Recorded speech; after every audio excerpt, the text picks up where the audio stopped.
Hipergamia e muro. Toda mulher sincera, ela sabe que na sua biologia, no seu DNA, existe a pré-existência hipergâmica, da hipergamia. Não vejamos isso como algo ruim. O problema é o que se transformou essa hipergamia. Falando sucintamente, o modelo clássico da hipergamia é até algo positivo. Por quê?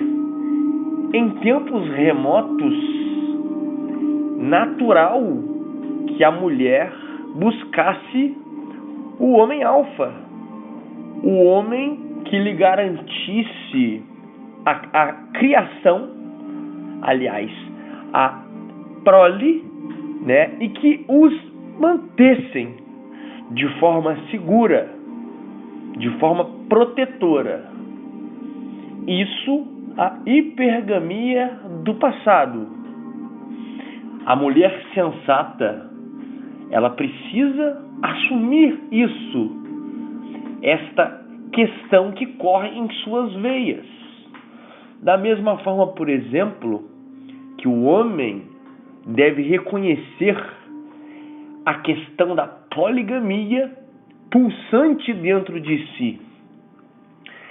Ambos, homem e mulher, precisam realmente meditar para que consigam colocar freios nestas questões de sua própria biologia. Mas no caso da hipergamia, principalmente nesses tempos remotos, era necessário esse alarme, essa questão na mulher, para que ela sobrevivesse a um mundo hostil, a um mundo cheio de dificuldades e problemas de cunhos naturais e bélicos. Toda mulher esclarecida, toda mulher que se compreende, consegue enxergar claramente essa predisposição em si. Mas por que essa hipergamia ela é tão batida, ela é tão tratada nos dias atuais? Porque essa hipergamia, apesar dela exercer questões muito semelhantes com a do passado, ela se tornou algo pejorativa, algo patológico. Porque não mais, entre aspas, questões de sobrevivência, mas questões de escalada social, que de certa forma, devido à atual situação de coisas, essa escalada social se tornou meio que as questões do passado, questões de mantença, questões de sobrevivência. Só que, ao meu ver, de uma forma viciada.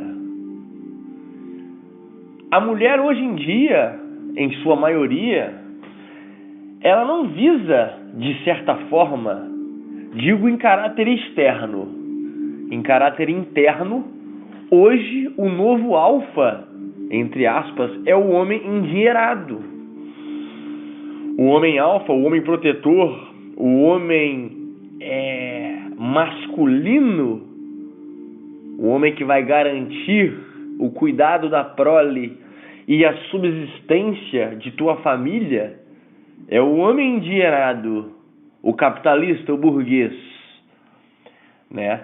Por mais que essa mulher tenha o desejo de alma por um homem másculo, um homem viril, um homem forte, um homem com uma estética bela, pode até de fato ter um interesse sexual neste homem, mas é esse macho provedor que representa esse macho viril do passado hoje em dia. Porque, de certa forma, não temos mais os mesmos riscos do passado, né? Problemas naturais, guerras, né? Divisão. Esses tipos de problemas, de certa forma, não existem mais. Hoje a problemática reside na falta de dinheiro, na falta de condições e possibilidades de poder se manter. Questão que essas mulheres conseguem achar num macho provedor, né? O próprio Nessahan Alita, ele faz um paralelo muito interessante na questão do macho provedor com o macho que disponibilizará os genes mais fortes, que será o macho alfa, o alfa viril, o macho que possui a macheza, que possui a masculinidade aflorada, né? Esta mulher, de forma instintiva, se coloca numa condição de procriar com este homem, para que depois ela consiga o macho provedor, para que consiga, né, criar de forma oportuna, de forma plena, as crianças geradas pelo macho masculino. É interessante, né, para quem não leu os livros de Nessahan Alita, já fiz até vídeos a esse respeito. Ele faz uma perspectiva clássica e uma perspectiva moderna sobre essa hipergamia, né, traçando as diferenças entre os períodos.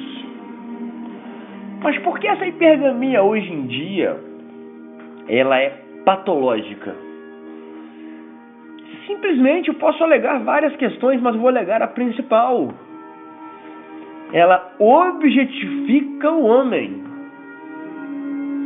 A mulher não vê mais o homem como família, como um parceiro, como alguém para lhe fazer companhia de vida, mas como um objeto para salvaguardar os seus interesses de curto, médio e longo prazo. Exatamente aí reside o problema da hipergamia moderna. Porque essa escraviza o homem principalmente em questões financeiras e majoritariamente nas questões emocionais. Devido à hipergamia moderna, esta se tornou responsável pelo enlouquecimento de homens.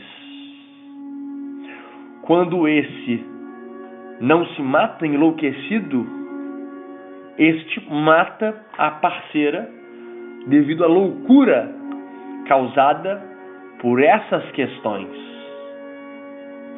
Porque o homem por ser um ser humano muito racional e não conseguir trabalhar muito bem o seu campo emocional, não conseguir gerir como a mulher consegue gerir o teu emocional, a razão fará com que este surte, enlouqueça, entre em parafuso. Muito provavelmente, este homem cometerá loucura se não tiver uma espiritualidade aprofundada, aguda, agredindo a mulher, maltratando-a, até mesmo assassinando-a, né? Quando este não se mata, ele vai e mata a parceira. Alguns, além de matar a parceira, se matam. Eis a seriedade do assunto. A hipergamia moderna, com esses moldes pós-modernistas, insano. Necessita-se uma atenção especial nessa questão, principalmente para aqueles que desejam se relacionar, permanecer se relacionando com mulher. O muro é também uma questão a ser trabalhada. Não se tem tanto a se dizer, porque é uma questão simples, né? O valor de mercado da mulher é infinitamente mais curto que do homem. E ela age com a hipergamia num curto período de tempo. Porque, de certa forma, analisando-se o tempo e analisando a superficialidade da mulher de forma geral, ela utiliza de sua jovialidade, de sua aparência, do seu carisma físico e dos seus encantos emocionais nesse curto período de tempo para conseguir realizar o seu intento de se estabilizar na vida. E essa estabilização moderna tem o fulcro financeiro, né? Ela atinge o muro, a maioria delas atinge esse muro a partir dos 30 anos, quando o teu valor no mercado sexual começa a se deteriorar.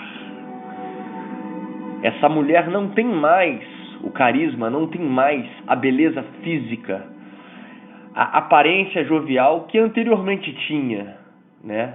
Basicamente ali dos 13, 14 aos seus 26, 27, 28 anos de idade, onde ela está no teu pleno potencial sexual para o mercado, aonde ela é atribulada, pois não consegue lidar com a quantidade de machos à sua disposição. E, a partir do muro, as coisas já não conseguem se manter desta forma. Diferentemente do homem, que tem um valor no mercado sexual, começa de fato a se erigir, a se construir a partir dos 30 anos, que para o homem é a idade do sucesso, onde este se encontra numa maior estabilidade emocional, estabilidade financeira, sucesso de si mesmo, um conhecimento maior de si mesmo. É a idade em que o homem começa a construir. Aliás, alguns começam aos 30 anos, devido ao teu entendimento aflorado, mas outros já têm um certo avanço no teu império, né? Seja esse império intelectual, espiritual ou financeiro, ou os três, na verdade. E esse valor sexual, né, no mercado se adianta até o fim da sua existência. Ou seja, o valor sexual do mercado masculino a partir dos 30 anos, ele rende até basicamente o fim da tua vida, se este homem tiver cabeça, tiver entendimento, não for um louco, não for um idiota, não é verdade? Antes disso, o homem é um escravo. Antes dos 30 anos, o homem é um escravo dos seus sentidos, né? Se eu pudesse dar a minha visão, o meu entendimento para todos os homens, principalmente os jovens, falaria para que estes neutralizassem o seu ímpeto sexual na sua fase mais jovem. Sei que isso é um tópico muito difícil, devido, né, à natureza, né, a própria jovialidade, a puberdade, ela é insana na mente do jovem, né? Não deixa o jovem pensar em outra coisa a não ser sexo, mulher, sexo, mulher, sexo, mulher. É algo de fato animalesco. Mas, se possível, neutralizar esse ímpeto da carne, esse ímpeto sexual, para que pudesse construir sua persona, construir as suas potencialidades, né? Material, sexual, aliás, sexual não, material, espiritual e intelectual, para que atingisse de fato a sua liberdade em todos esses 3 campos aos 30 anos. Porque dali para frente, este homem não mais precisa mendigar mulher, porque esse já terá desenvolvido a sua aparência física, terá desenvolvido a sua capacidade intelectual e, de certa forma, a sua caminhada financeira. Dali para frente já não tem mais limite. Mas antes disso, o homem é um capacho, um escravo dos seus sentidos, um miserável. Mas, voltando ao assunto do muro, a mulher, quando bate de frente com esse muro, ela não tem mais a capacidade de escolha, pois o seu valor no mercado sexual está deteriorado. É onde se vê que muitas mulheres se colocam na situação de religiosas, de que querem alguém de fato como companhia, que não se interessam mais pela vida promíscua que levaram no passado, né? A regra é essa. As mulheres levam uma vida promíscua na jovialidade. Não vejo isso como mal. É como as coisas são, né? É a selva de pedra em que vivemos. Aqui é só um paralelo intelectual, uma visão racional do que realmente acontece. E este muro faz com que essas mulheres caiam, de fato, na realidade. Comecem a raciocinar e terem de desenvolver novos métodos de approach, de aproximação dos homens.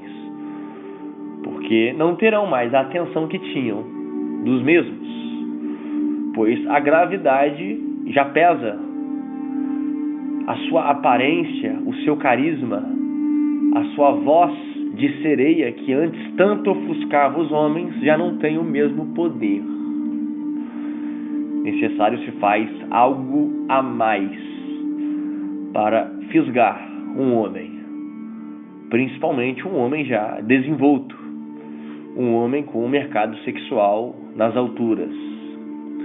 Muito provável que não tenha chances. Hoje em dia você vê essas mães solteiras, mulheres mais velhas, né? Às vezes mulher solteira, mulher solitária, né? Se relacionando com molecada mais jovem, molecada na puberdade e tal, justamente porque os jovens não se controlam e elas vão jogar exatamente nesse incontrole, nessa falta de controle dos jovens, né? É onde conseguem, né, aquilo que procuram, talvez uma companhia, sexo, atenção, entre outras questões. Mas, analisando racionalmente, sem querer ser tendencioso, o muro é muito mais hostil, é muito mais desigual, é muito mais não isonômico, cruel em relação às mulheres. Isso é um fato indiscutível. O homem, ele passa por uma moenda, ele é esmagado pela cana até os seus 30 anos, no mínimo. Pois antes desses 30 anos, o homem não tem nada. O homem médio não tem nada. Ele é nu e cru, né? Escravo do seu ímpeto e do seu desejo sexual crítico, alarmante, nefasto. E é isso, gente. Mas é isso. Essa abordagem da hipergamia e do muro, ela é enorme, né? Mas eu quis fazer esse paralelo, né, entre o passado e o presente, né?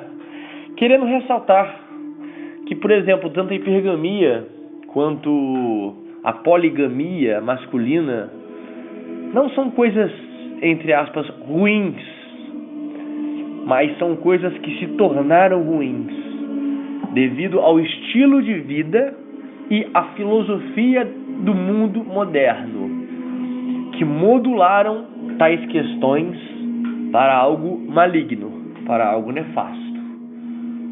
Mas, recapitulando, a hipergamia clássica tinha cunho sobrevivencialista. Hoje, a hipergamia, ela diluiu essas questões de sobrevivência para um cunho mais de escalada social, de interesse umbigocêntrico da mulher, né? Mas esta tem que agir rápido, pois o seu mercado sexual é extremamente inferior ao do homem, porque o muro, ele é racional e frio. Não se negocia com o muro. O muro, quando chega, ele chega e coloca um ponto final nesta hipergamia moderna feminina. E é isso. Curtam, compartilham esse conteúdo com todas as pessoas da sua rede social, as pessoas que estão próximas, que precisam ouvir tais verdades, porque não adianta. Não adianta passar pano quente nisso. É algo que é pré-determinado na nossa essência.